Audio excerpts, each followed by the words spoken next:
Get ready with me as I tell you some facts about me.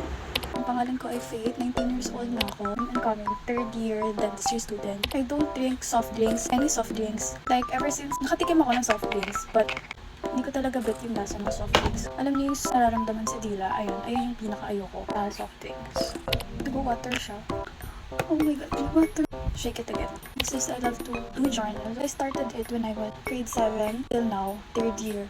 Nag-journal pa rin ako. Siguro I have 5 notebooks na. Another thing is, I have so many hobbies. Like, nung pandemic, nag-try ako manahe. Inaral ko manahe yung pandemic. Nag-aral ako ng bracelet. Nag-try ako mag-crochet, painting, drawing, ganyan, piano. So, nagda-dance din ako. Hindi nga lang kumakanta. Pero, ayun, I really love to try new things. Ganun, gusto kong challenge yung sarili ko sa mga bagay-bagay.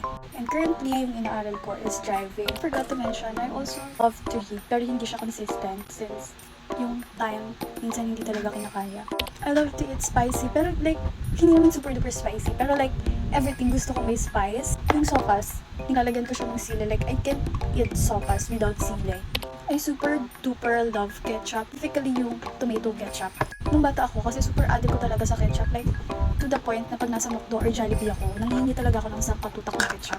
To the point na yung nanay ko, bumili siya ng Heinz, yung ketchup ng McDo na isang bote, at ayun yung niregalo niya sa akin ng birthday ko.